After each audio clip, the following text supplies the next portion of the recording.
Tuning in to the online broadcast network, AFTERBUZZ TV. Over 20 million weekly downloads in over 150 countries, and your number one source for after-show entertainment.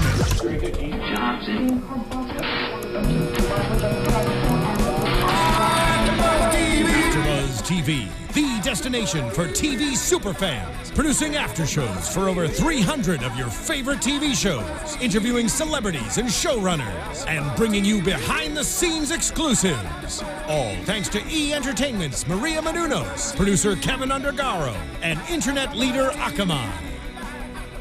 Now, let the buzz begin! Hey guys, welcome into the Salem After Show right here on AFTERBUZZTV.com. We are streaming live one day late this week. Usually we go on Sundays. We're here on Monday this week. We're still around though, don't worry about that. We are talking about the Beckoning Fair one today. You can listen in, watch live on AFTERBUZZTV.com on YouTube or on iTunes. Hit subscribe on either one, wherever you're watching, listening, consuming our content.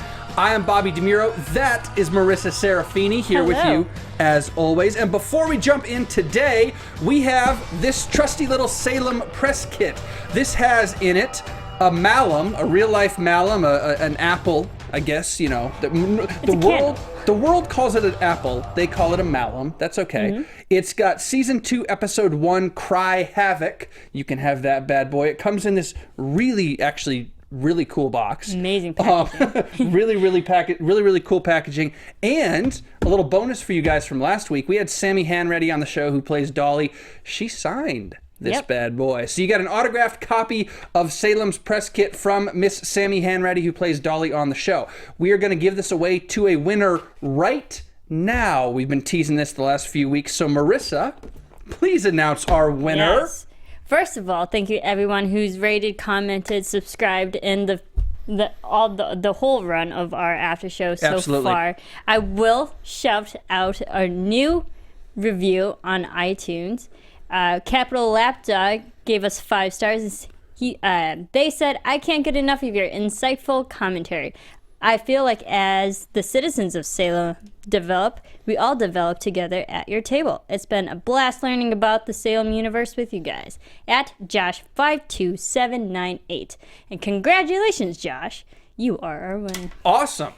At Josh52798. Yes. Is that correct? Okay, yeah. Great. We're going to tweet you like tonight after the show. Yep. We'll get with you about how to get this thing and all that good stuff. But you are our winner of the Salem Press Kit here on AfterBuzz TV. It pays to follow us. It does. Pays to rate and comment. That was a really cheesy thing.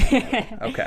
All right, now that we got this taken care of, that was really cool, and it was good to hear all your comments. And as always, it's good to hear everybody's comments on YouTube and Twitter. We get tons of good comments. The show, some weeks is good, and some weeks it's not, but at least you guys are always there, and we always have a conversation. This week's show was one of those not. It's questionable. I will say questionable. If we were doing the after show in all honesty, it could take about 4 minutes because not a lot happened. No. Again, I think it was just another episode where there was just more build up to what was already being built up. And this is the second dinner party in about 4 weeks in Salem. And they like the dinners. I'm not hating the dinner party. It's a good trope, but it's a tired trope. And tired in this show and tired in a lot of shows. Mm-hmm. But that's okay because it was maybe the most interesting scene of this whole show. First off, though, I want to start with one thing, and the biggest thing, and this is important because I know a lot of people want to talk about it because we've had a lot of comments about it, is Increase Mather is kind of back. I know that I've been on the record talking about Increase, saying I miss him, I want him back, I wish he hadn't died, blah, blah, blah. Mm-hmm. Now that Zombie Increase is back, I don't like it. It's cheap. It feels just like too contrived. I will agree. I didn't like the way they brought him back. Yeah. Only his character, because he's such a strong antagonist as we knew him as a human, alive human being. And then bringing him back, I immediately thought he was going to be that same kind of character again, just dead. Whatever. He had that added factor to him. No, and he was very meek and not as strong as one has already had these expectations of him. I'm like, okay, he's just there to do Mary's bidding. And then he has that's it. And he has his own vendetta against his own son. I understand it. It's legitimate in his eyes. You know, we can talk about if he's crazy or not, and we have. Right. But when you take his personal vendetta and you couple that with the Mary bidding, it's like his power, he doesn't have any power. There's no power. There's nothing here. There's no, you know, I like the character still. I like that he's creepy. I like the zombie, the weird hands and all that kind of stuff. I like the makeup. I'm with it. But I wish if we could go back in time at the end of the first season, I wish Increase didn't die. I wish he just left. Because human Increase, who has like a reason for being, is so much better than zombie Increase. It's like not even a contest. Yeah, and it's sad that human Increase, his presence was so scary that people shuddered at the very thought of him. And now the only way he was scary in tonight's episode was he was the wind. And no one could see him. It's like, okay, they know there's a presence in the room, but it's not really Increase with his human, like, scary abilities. Just magical being there, but not. And now we have a little bit of every supernatural realm mixed. We got witches. We got, you know, John has shown maybe kind of werewolf characteristics, and then whatever's going on with the black, looks like tree limbs on his body, and then you've got... we learned they're magical now. Yes. John is becoming a witch. He's becoming the very thing he's hunting. Exactly. And now it is magic. But now we have a zombie. You know, and we've hypothesized before we learned that Anne was a witch. We hypothesized about possible demon stuff in the last couple episodes and years because of the red eyes and the different powers, and there's something else with whatever. We know now that she's a witch, but now we've got zombies added to the mix, and it's sort of like, I hate to use this word, but it's almost like the show can get disrespectful at times, and it's like they're just throwing stuff at the wall and seeing if it sticks and being like, what do you guys like? Do you like this? Do you like that? Do you like this? Do you like that? Right. Stay on the stories. If it's supernatural, I'm good with it. Make the supernatural as human as possible, you know? I understand that, and also with the things that whatever can stick is that what sticks in popular culture is vampires, werewolves, demons, witches, and zombies. Zombies. And what does Salem have? It has everything. Exactly. Yeah, it does. I mean, it does. I don't know if it has, you know, a vintage vampire and stuff, but it has a lot of this stuff coming together, and that's. And I think they should just stick to one. Stick to witches. Salem. Just stick to witches. This, and I don't mean to come across sounding too complaining or whatever, but this episode just fell flat to me. You know, we've had good episodes. Last week with Dolly dying when Sammy Hanratty was here, good episode. I think the week before was good. The week before that was kind of a miss. This is another miss. Are we going to keep watching? Yes. Part of it is this is what our job is. Even if it wasn't my job, if I were in this deep, I'm going to keep watching. I think the people at home, I hope you guys keep watching. You should, because it gets better again. I mean, it keeps going up and down. I just wish they wouldn't have so many duds, maybe. I'm not articulating it very well, but a show like this, I feel like this is the second or third one this season where I've been like, I'm not into it. Again, and also there was no progression in this episode. It was just building what we already know. Building up to something that's already being built up. I can't say it enough, because another dinner with no resolve at the end of that. I mean, I think the only interesting thing of the dinner was the telepathic conversation and knowing that Tituba was listening in on that. And I was like, all right, you built the suspense there, but what else happened? Well, they ate George. They did eat George. That was horrible. Well, we did get we did get rid of him. Like, yeah, so he's gone. Cannibalism. Hey, credit to them. That's something we talked about last week. We hope he doesn't come back. He's gone. Oh, no. Credit to the writers. They have to digest him now. Yeah, he's done. See ya, buddy.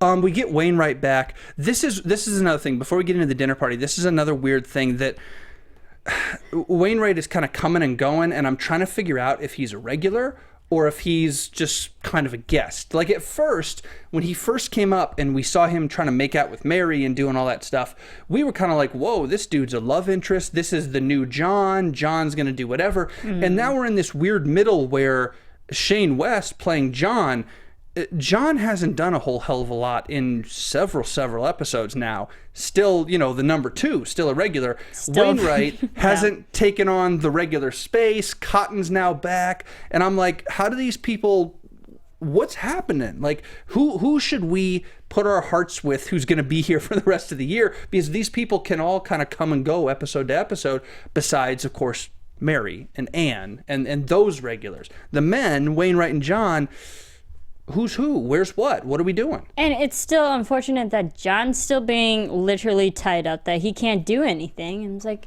he's a big character. Why subdue him for now 2 episodes straight? Like, give him something to do other than being, at the mercy of Tituba. And then also with Increase. Other than, as like, yes, we know he's a great, intriguing character. He could have done so much more tonight. If you had your big baddie from last season, have him be the big baddie again. Yeah. And they didn't. And I would prefer to see underutilized. him. If you're going to bring him back, I would prefer to not see the Increase in Cotton fight again. We had that fight. We lived that fight. We know the strife. You can argue whether or not it was resolved with Increase's death. Maybe Increase certainly has, an axe to grind. Maybe that's a weird metaphor. But I think it's more important that Increase do Mary's bidding like she brought him back to do, knowing that he has some weird, sinister second thing going on. I want to see that. I want to see Mary and Increase and Von Marburg. If Increase becomes a double agent, Von Marburg knows that Increase is there. Yeah, absolutely. I want to see that kind of stuff. Mm-hmm. That's more interesting to me than Cotton. I don't mean to be critical, as we've been critical for now 10 minutes. But I mean, sometimes I wonder about the direction. No, I agree. That bothered me because we knew Increase came back to he has this objective, and it was to get Countess, but she already knows he's there. So where's the surprise? Yeah. There really is no surprise. And then also with Wainwright, we're going to go back and forth with these guys. But I think his only scene tonight was to show that the whole vivisectomy and show vivisection, that's it. To show that maybe he is questioning his own science and all of his beliefs, because it gets to the point where he literally makes that physical cut, and then it's something that he doesn't expect. Yeah. So with the bile and organs, there is something going on. Witchcraft, which he now seeing it, he's having a hard time believing his own science. But so then let's talk about Wainwright for a second. Should we get behind Wainwright as the scientist, the outsider who is going to solve the pox? Should we get behind him, as we had speculated earlier, as the double agent who maybe is working for Anne or working for Mary, or is secretly a witch, or is working for Von Marburg, or who the hell knows? At the start of the season, we looked at Wainwright and said, hey, this dude, it's the new love interest. Maybe he's a secret witch spy. Maybe he's an Increase Mather plant. There's something else going on. Yeah. And then he kind of comes and goes and has bit parts and misses whole episodes, and now he's back. And I'm I'm looking at him and I'm like, okay, the vivisection, that's kind of cool and creepy and weird. And that developed, I guess, the pox for us and what the pox does. Mm-hmm. But what does it develop for Wainwright? I'm confused for the character. Do we expect to see a lot of him next week? Do we expect... what the hell's going to happen? I think it does the opposite of developing. It's more so the disintegration of his character. So there's no point to him if he can't... Yep, because every episode we see him, he preaches science. His beliefs, this is his methods, this is how the world works, this is how anatomy, biology works. And then seeing it literally not go the way he believes and what he preaches, now he doesn't know what to do. Then I think that probably opens the door for him and Cotton to get together. Because Cotton's already taken that path with religion, and really with science kind of for him too. Cotton's taken that path with the witches and his religious life. Now Wainwright can take it with his scientific life, and the two of them can meet in the middle and say, we were so theoretically at odds with each other, but now, the enemy of your enemy is your friend, which I think could be applied to Mary in this episode. But not only the enemy of your enemy, but the adversary of your adversary is your scholarly equal, right? Because Wainwright and Cotton aren't true enemies, I don't think. But I think they could come together in some way. Who knows how? That's the only way Wainwright stays on the show, because I'm not buying any more love interest with Mary. Not anymore. I'm not buying... Because what's the relationship going on with Sebastian now? There's something going on there. And the other thing with Wainwright, and this would be really cheap, if 5 weeks ago when you made the prediction of him maybe being a double agent, great prediction. With what we knew then, could develop. Yeah. Now, if it comes out next week and it's like, oh, he's a secret witch for Von Marburg, Wainwright, I'm going to be like, no. That's cheap. That's lame. That's an easy out. Yeah, don't make that. I hope he's just a regular human. Sebastian's a weird one. I don't quite know what to make of Sebastian. Yeah, me neither. I don't know if he can't if he's got, because if he has an ulterior motive to seduce Mary, I guess you would say, or I'm not really sure. But I think it's obviously for his mother's purposes. But that's what I'm wondering about, because it's so obvious. There's no way that she could miss it, that Mary could miss it. So there must be something else going on. Mary's also trying to influence him too. Sure, it's two people influencing the same person. Yeah, I just wonder if there's something else going on with him, because his motives are so blatant that Mary has to see them and understand them just like we do. And I'm wondering if he can't control himself and maybe he becomes like a weak link for von Marburg, and Mary feels like she can flip him, you know, to her side or something. And maybe that's why she plays along with that stuff sometimes. You think he would flip though? I don't know. If Mary did try that? I don't know. Who's the more powerful witch? I mean, it's Countess. Countess right now. We think, based on what we've heard. But then again, that's all what Countess... Countess... But Mary has way more motivation in all of this than Countess does. Yeah, and this is all what, obviously, Countess has been telling Mary that we see on screen, so there's... Countess is a little biased. But I think it's normal, and I think most of the audience probably perceives, because Mary's been running scared, von Marburg is the more powerful witch. Yeah. All things being equal. And more skilled and more experienced in one way. But again, Mary has more drive to win, be that underdog. You got to root for the underdog. Sure. I mean, that's how Rocky won. You get on me for talking about the Kardashians on the show. Rocky's amazing. Yeah, but you just compared Rocky to Mary Sibley. The number one underdog. All right. Or do you want to talk about Rudy next? We could. Okay. That'd be interesting. Making sure. Rudy is Cotton Mather with his love affair with Anne Hale. Is that it? Speaking of Cotton Mather with Anne Hale, this is the one good thing in this episode, I think, to me, the one I really enjoyed. I like him. Is their love. And it's sad because one day, one way or another, he will find out that she's a witch, man.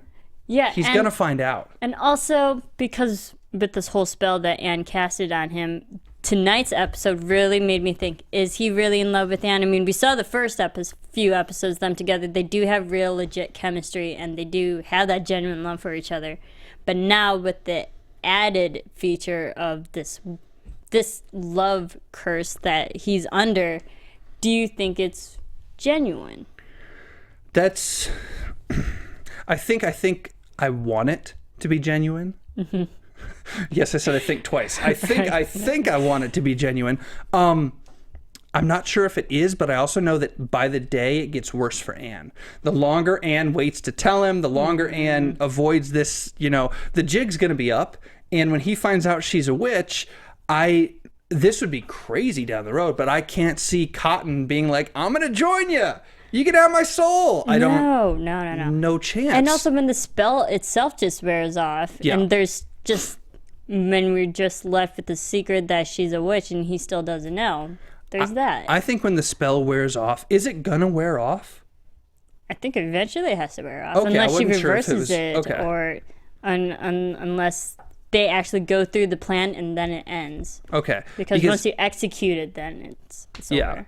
Because if it wore off or whatever, if he had a moment of lucidity or whatever, I still want him to love her. Like, I like that relationship. Here. I don't like her. I'm so sad she's a witch because she's so like cool and innocent, and I'm like, your life is ruined, Yeah, and I mean, it is sweet and endearing right now to watch, just to literally see Cotton follow Anne like a puppy dog.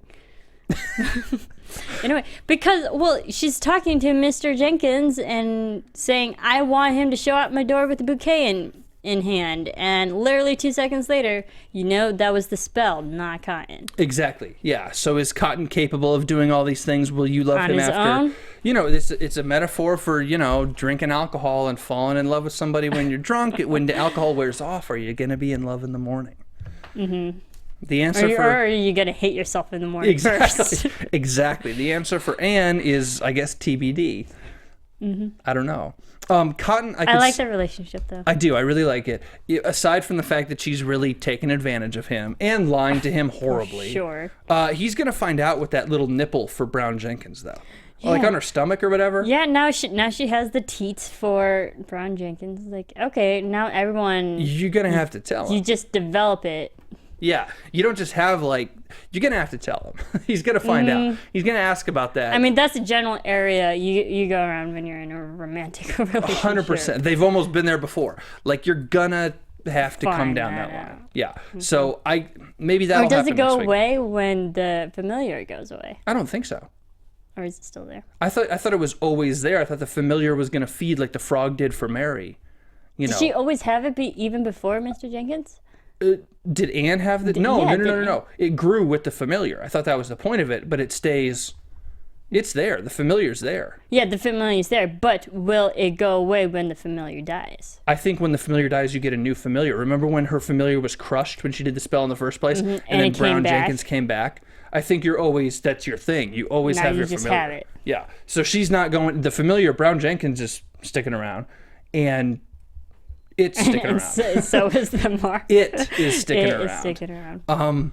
Yeah, and the other thing with Anne, with Tamsin Merchant, who plays Anne, and I don't know if it's the direction or the character or what, but her dialogue with the familiar, her dialogue has become kind of, it's always been sing-songy, but it's become like whimsical and mythical, and it's like everything else is so serious in the show, and then she's like, oh, familiar. That's what I thought, the exact same thing. I was like, it's very interesting that she's talking, the way she's talking is very parent to child. Yeah. And I think it might just be the fact that she's overcompensating for the fact she doesn't have any family or hardly any friends. That's true. She's really lonely. This is the one person she can talk to, and the one person she can say in a friendly type of tone. And she also what was I going to say? You took my thought with the lonely thing, because you're right. But she's also very innocent. She's not a witch. She's not. This is a bad fit for her. This is very like naive. Yeah, like you need to take like a trial run and then be like, you know what? I'm not going to end up buying. I'm just going to take this on loan for a couple weeks. You can have it back. This is not for me. I'm just going to go live in Boston. Like, this is not her life. Maybe knowing that and knowing TV tropes, because she is so unwitchy, look for her at the end of season 2 or the start of season 3 to be like the head bleep in charge. You know, look for her to be the meanest, the baddest, because that'll flip like that. I can't wait for that to happen. Because right now I'm looking at her and I'm like, you don't have what it takes. Von Marburg lectured her today, you know, with Brown Jenkins, lectured her with Brown Jenkins and stuff.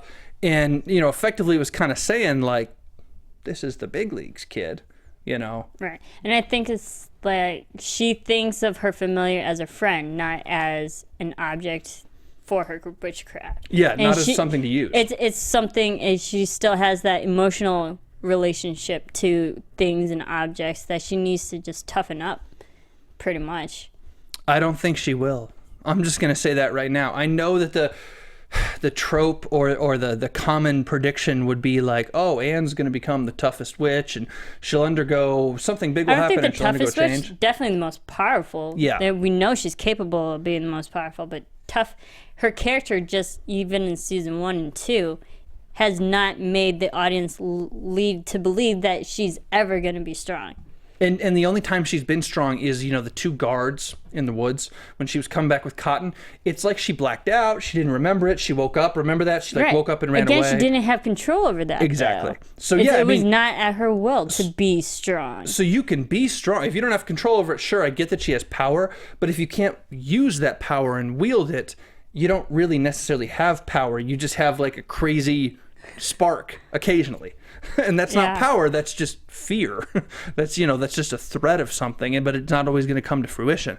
And I don't know, maybe it's also her physical appearance. I mean, Tamsin's gorgeous, but also that she doesn't have the strong, she has very soft features. Yeah. Just like Mary. And I think that's why Mary character was like, it's always like based on her actions, not physical appearance. Soft and light. Pale, red hair. Mary's darker, so pale, like, but dark hair. Physically, she doesn't have the physical presence that might demand attention and,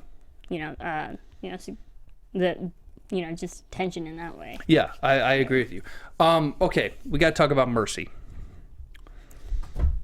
Let's do that, shall we? She is one psychotic biatch. So these little kids, these little girls, luring children. Psycho. I was reading a review today. Tangelos that she lured the kids with, those tangerine and pomelos or whatever. Do you know what year those things became first, bred, first available? I'm guessing the year Salem was around. 1911. 1911. Oh. So wrong with the centuries. There's a little historical inaccuracy. Minor thing. But, I mean, they were central to that scene, so that's kind of important. Why tangelos? Why not an apple? I don't know. For a whole symbolism, evil and luring and were they going to the dark side. Were they going for maybe exotic? Too. It's an exotic looking fruit. It's bright. Everything in the show is dark. That's the only thing that went through my mind. I was like, it's bright orange. We got that. And in the most stereotypical sense, it attracts kids because it's brightly colored. So these little girls are like, oh, I don't know. I think that might be the only reason. Yeah. Why, so just a weird thing, but there's a ton of inaccuracies in television. Tangelos are delicious. Well, okay, you're part of the Mary clan now. She's got some problems. She's got some problems up here. Oh yeah, she's psychotic. And not only psychotic, but she's not doing what von Marburg is asking her to do. She took the kid and then had all the blood for herself, right? She didn't give any to von Marburg. She didn't do what she should have been doing. Very selfish. It's more than selfish. It's insubordination. It is. So you're creating another enemy. You have an enemy in Mary. You kind of have an enemy in Anne. I don't think Mercy likes Anne. I know she didn't before. But if Mercy and Anne come together now, they're not going to like each other. And now you have an enemy in von Marburg. Not smart. It's like not listening to Countess, but also I don't get why Countess was so lenient on her either. Like, you give her a demand, and Mercy is that rogue person. She's not going to listen to you. She'll take it as a suggestion and be like, oh, that's a good idea. She'll take it as a suggestion. I'm not going to fully, execute whatever you want. I'm going to do it for myself. So it's like, why? I think von Marburg is losing the battle to win the war, so to speak, in that you got it. If you're going to come into town as the newcomer, you become too easy of a target, and the last thing you want to do is make all of these people already here align with each other. So if she can pick off one or two for herself, like Mercy, and then these conversations she keeps having with Mary that are respectful but actually aren't, if you can pick up one like Mercy, you can say, okay, she's under my wing, she's going to misbehave a little bit. She's on my side. I'll deal with that. Ally. Exactly. I just need her on my team for now. It's a means to an end, and when I get to whatever place that I get to, I can feel like I can dispose of her there. Ally. Yeah, absolutely. Yeah, because Mercy's obviously flied off the handle every single day since she's ever been on the show, pretty much. When has she ever done something she was supposed to do? What's the first we saw her was in the church in season 1, going crazy, climbing up the walls, right? We've never really seen her normal. No. Normal. What the hell is normal in this town? We've never seen her normal. Mercy from day one has been, excuse my language, batshit for a lot of different reasons. So I see Mercy doing this today, and I'm like, yep. Yeah. Totally. And even, not even having the witchcraft influence, there was the whole episode where she willingly went back into the Iron Mask just to embarrass people in the town square. So it's like just her and human will do things just to piss people off. Yeah, or worse. She's got some issues. And those kids, man. I liked her in the long hair, though. Yeah, I did too. I will give her that. I did too. I definitely did too. And I think that's the first time since the first episode, or maybe she was even short hair in that episode, because, I think she was short hair there too. That's the first time she's had, like, hair. Long hair. Right? She's always been buzzed, cut down. Yep. Yeah. Interesting. But she was working that weave. I'll take it, whatever. And I know Sammy liked her. Sammy and Elise Eberly, who plays Mercy, were really close. And both times Sammy was on our show the last 2 seasons, she's like, Elise is so great. We have so much fun. I'm like, that girl's a psycho. The character, not the... I'm glad she's fun in real life. Yeah, glad she's so cool in real life. Would not want to hang out with Mercy. Because in fake life, she's terrifying. She's... Okay, one other relationship question I want to ask you. Well, 2 really. One's quick though. But before we get there is Tituba. I don't know if I've brought this up on the show before. I feel like I have. I probably have. Like her. I don't like her at all. I don't mean to, disrespect Ashley Madekwe, the actress. Every time Tituba's on the screen, I'm like, nah. You know, and I don't mean to complain about everything. I hate to be that guy. No. I get it. But I'm not feeling her, and I haven't been feeling her for, 20 episodes now. But also, I think it's tonight's episode, the only thing I will have to give it to her, she told the audience that I'm only keeping you, John, just so I have power over Mary. Yeah. You are my one thing that gives me, the step up in the Switch War. Which is always a bad idea.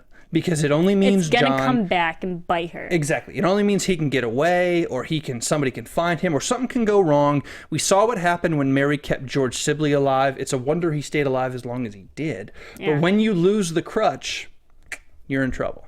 But also, okay, thinking about that, the room that Tituba was keeping John in, it seemed like a very locked room that magically she had to cut her hand just to open and close the door. Yeah. Why couldn't Mary do that with George? That's a good question. Why? I mean, maybe because George is a public figure as well. You have to keep him out in the public to show that he's still alive. I think she wanted the ability, even with the frog in his mouth, she had to have the ability to show him and be like, oh, important person, come in. Still alive. As you can see, George is not well. Yeah. Mm-hmm. And you just keep him sitting there doing nothing. But again, also, it's like if you're gonna do witchcraft around people you don't want to be seen, hide in a room like that. Yeah. Come on, Mary. Well, if Tituba can do it, so can you. Yeah. Oh, if Tituba can do it, she can definitely do it. Mary can definitely do it. I'm with you. I just everything. Okay, about magical room. This, I think, is getting to the crux of why I've complained about this episode, and the ones that are kind of duds. Every dud, it seems to me, and I could definitely be wrong, and I would love to hear it if I am. Every dud, it seems to me, almost makes up a new set of rules. The magical room. Oh, there's a magical room. We can do this. That and I'm happened. like, really? Like, let's, I know there's not like a canon of knowledge around witchcraft. You can kind of make it up as you go, but let's be a little... respectful is not the right word. Let's be a little consistent, I guess. Some of this stuff, I'm looking at the rules and I'm like, it's too much. There's too much here. There's the zombie now. We brought him back from the dead. There's a magical room. We're learning that. It was always there. We're just bringing it up now because that's when it's needed. So that makes me think that in the end of season 2, this is what I worry about because I'm like anxious sometimes. In the finale of season 2, we're going to get there and it's going to end cheaply because there's going to be another new rule thrown at us. And we'll be like, well, we never knew that. Wait a second. Probably. Yeah. And then also the rules with Book of Shadows. We see Anne has to go find her father's Book of Shadows, but it will only show up to her when absolutely needed. I don't know, man. Really? I don't know. I mean, fair enough. I mean, I do have to bring this up only because it is relevant. I do the Once Upon a Time after show. And there's magical books in that, and they always mention that the book only appears when absolutely necessary. It comes out of nowhere, so it might be the same principles. Like when a witch needs a magical item, it will appear when absolutely necessary. I guess. Kind of like the Godfrey Gryffindor's sword that appeared in the sorcerer's hat. Maybe I'm just Harry not Potter. Cut out for supernatural. There's a lot of bended rules in Supernatural. I like rules. rules. I'm cool with like fantasy, but bended. Give me rules. Just give me rules. Last relationship question, real fast. John Jr. Is he or is he not the devil? Devil spawn. Seriously, something's really wrong with that kid. Spawn. But we knew that. I mean, we knew the story. Yeah, so. we knew he was messed up. Yeah. But I think the one major problem now is Countess knows he's alive. Yep. That was a mistake. That was a terrible lie, and Mary's like, oh yeah, George's nephew. No, you know. She's too smart to know that that's your actual Although if son. the Countess can be in Mary's home, which she's been before, you think she would have known already, right? Because John Jr. lives there. He runs up at all hours of the night. But they always hide John. For every sure, time but like, if she has the power over. to get into the home supernaturally, wouldn't she have the power to like understand there's another human there? Maybe she wasn't looking for little John I guess. the first time. She was looking for George to kill him off. I guess. I don't know. Either way, we know now that she knows now that John Jr. is a thing. Is alive. And also, now, let's go after John, because that gives me a step over Mary. So, like, Tituba has older John, and then now Countess will have younger one. Yep. What do you think of Hawthorne at the dinner party? I'm just going through the dinner party now with John Jr. and Von Marburg. Hawthorne's kind of become like the drunk uncle. Right, and Anne mentioned that, and the drunkard at the party. Yeah.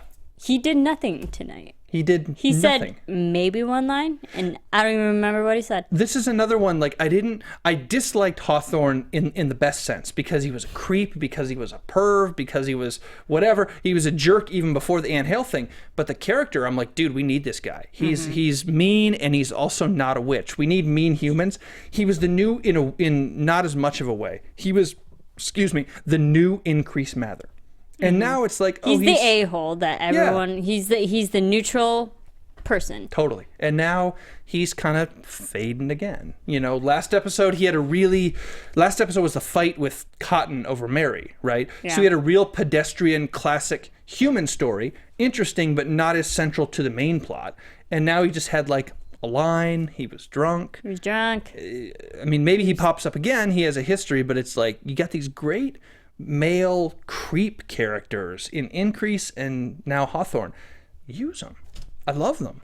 But again, I think that just goes with the more people you bring back into an episode, the less other people will get phased out. Yeah. Or like the more other people will get phased out. It's always the thing. It's like one person leaves, another one comes in. So they had to take away his lines to give to the people who came back. Which reminds me of my number one rule in television and film. What is that, Marisa? When a character dies, don't bring them back. Ever. It's up there with like JR. Unless it progresses the storyline forward. You know what? I'm of the mind that it can't progress the storyline forward. It's cheap. The character dies, in your head and your heart, you move on. Mm-hmm. Some character deaths are sadder than others. You move on. Increase died at the end of season 1, and we were like, holy crap, Increase. Right. And then we moved on, season 2, let's do this. And now he's back. And it's like... It cheapens the death. Totally. It totally cheapens season 1's death. It's like, what's the point? It cheapens the character. He's not nearly as effective as he was. Maybe he becomes that. I don't know. I mean, I'm obviously not writing TV. I'm talking about it. But just when a character dies, leave the damn character dead. Come up with a new one. Hawthorne could have been the new one. Wainwright could have been the new one. But you sort of scrap these guys, and now we got to Increase again. Why are we doing this? Yeah, it's an easy way out. Also, that also frustrates me with shows when like literally they kill a big character off, but you still see them in the next episode. Like, okay, they really didn't go anywhere. It's like, was it Dallas, the TV show in the 80s or whatever, right, when Patrick Duffy's character had the dream. That was the end of the show, right? The whole thing was a damn dream. You're like, no, this is so cheap. Like, you can't do that to your, you can't do that to your audience. And I think your audience, when you live through Increase's death, half the audience was probably like, holy crap, that was crazy. And the other half was like, yes, I hated him, he's dead, yes. Leave it there. Like, whatever you think, leave it there, and then bring him back. Move forward. No, don't bring him back. Move forward with whoever else. Start a new story. I wasn't crazy about Wainwright, but I was like, all right, let's do this. I wasn't crazy about Hawthorne. I'm like, all right, let's do this. And you start to build these characters, and then you kind of stop. Okay, so my question is... Yes. We saw the telepathic conversation about who should be killed off or who will get killed off. We saw Wainwright and Cotton, that they want off them. Mm-hmm. Who do you think, if someone were to die, who do you think is going to die? Wainwright. Or Hawthorne. I think Wainwright, because he's the most expendable. Wainwright and Hawthorne are the most expendable for the same reasons as with Increase last year. They're mortals. They can move the story along if you want them to. They also, but they don't add can anything. Just kind of be duds, and you can replace them. When the more witches you bring on, the more Von Marburgs you bring on. If this thing goes 3, 4, 5 seasons, and you bring on like the 6th version of Von Marburg, you're going to be like, okay, there's another damn witch. It's tough to do that. You can bring on humans again and again and again, and they can have slight tweaks. I think Wainwright, of the ones you said, because Wainwright, yeah, definitely Wainwright is the one to go. Yeah, and they kept saying just out of sacrifice. Yeah, because what we do is sacrifice. Cotton going, it's not murder. Listen, Cotton going would be a huge choice. I would love it, but I would also hate it because I need Cotton. You can't kill him. Don't kill Cotton. But that'd be a hell of a choice. If you're gonna do it, that's a hell of a choice. My thing is they're not gonna kill him because he is a main character. Yeah, sure. Oh, no, they won't practically. Main characters are harder to kill off than the more expendable ones. Yeah. Yep. Dropping stuff. I'm breaking the chair. That actually scared me when you're talking about witches. My heart jumped. It's a for very like supernatural half a show. second. I was like, oh no. Yeah, I think Wainwright's the one to go. I guess we'll see. Oh, poor Stuart Townsend. All right, I think on that note, let's actually do this. Let's get to predictions. Yes. Because we've kind of been now, your AfterBuzz TV predictions. So Wainwright, we think, is going to be the one to go if that telepathic conversation turns out to be legit. I mean, I guess it could have been a red herring and they could kill off somebody else. So let me ask you this in predictions. Besides that telepathic conversation, go broader to every character, all the witches. Who of the witches is the most expendable or would be the first one to go? Tituba. I agree with you, but I think that's so obvious. I'm going to say Mercy. Mercy. I think Mercy is going to wear out her welcome with von Marburg. Mary will never trust Mercy again. And terrified / doesn't like her. Right. I think somebody's going to get Mercy. I agree. I mean, I think it'd be either or. And honestly, I would be okay with it. I would too. I really like Mercy. I really like the character. Elise Everly is like great at playing a weirdo. Really psychotic. Really cool character. But I also think that there's going to come a point where you have too many weird characters. And when you look at the storyline and the Mary versus von Marburg battle upcoming and the way that Mercy acts, I think Mercy's too much of a loose cannon for von Marburg, who's very put together. She's very, this is the way it is. A countess in real life. Again, like you were saying, Mercy, again, she's so rogue that it's old now. It's like how much crazier can she get, really? Yeah. And Tituba, I think everyone that Mary has already lost in her life, she thinks she lost John, she lost George. If she lost Tituba, who else would be on her side? Really nobody. Yeah. So I think you kill off like the last person on her side. It might like spark something in Mary to just go batshit crazy. Absolutely. To go up against Countess. Yeah, and it would spark Mary. Actually, that's a good point. It might spark the battle. Mary would say, back against the wall. Oh, it is officially on. I'm out of options. Yeah. What else can I do? I have no ally. Tituba's gone. I still don't know John is even here. Yeah, that's an actually interesting point. It's like literally isolate Mary. Yeah. And force her to be the person to fight. That's an interesting one. Okay, I like the Tituba prediction. Let's open it up to the audience now. Besides the humans, we're talking about now the supernatural, the witches, and I guess the zombie increase, but he's going to die pretty soon. Let's not even include him. If zombie he's gonna die increase, again. Yeah, if zombie increase lasts throughout the whole rest of the season, I'm going to be like, ridiculous. Okay. So, well, he has to actually do something. That's true. Next episode, other than like create wind. Well, he's going to do something to Cotton. We'll see what he and Cotton do. Well, he wants to speak to Cotton, yes. Speak to. That's one thing I'm interested in seeing next week. But we'll ask you guys at home, of the witches, the main characters, Anne, Mary, Mercy, von Marburg, I'm sure I'm forgetting, Tituba. I'm sure I'm forgetting somebody. Of them, who is going to be the first to go? And will it be soon? Are we only going to lose one character by the end of season 2? Or is the whole thing going to start coming together? I think we might lose 2. I think we're going to lose a male and a female. So like a human male, Cotton, Wainwright, something like that. In general, I think one male is going to die and one female is going to die. Well, then put me down for Wainwright and Mercy. All right, put me down for Wainwright and Tituba. Wainwright and Tituba, Wainwright and Mercy. We want to hear from you guys. You don't have to say one male and one female. You can say whatever you want, but we want to know on YouTube or on iTunes. You can also follow us on Twitter at Serafini TV, at Bobby DeMuro. We'll be there all week. We'll be back next Sunday. Congratulations again to our winner of the prize pack. We'll get in touch with you on Twitter. And that's it this week. We'll see you guys next Sunday right here on AfterBuzz TV. From executive producers Maria Menounos, Kevin Undergaro, Phil Svitek, and the entire AfterBuzz TV staff, we would like to thank you for listening to the AfterBuzz TV network. To watch or listen to other after shows and post comments or questions, be sure to visit AfterBuzzTV.com. I'm Sir Richard Wentworth, and this has been a presentation of AfterBuzz TV. Buzz you later. The views expressed herein are those of the hosts only and do not necessarily reflect the views of AfterBuzz TV or its owners or principals.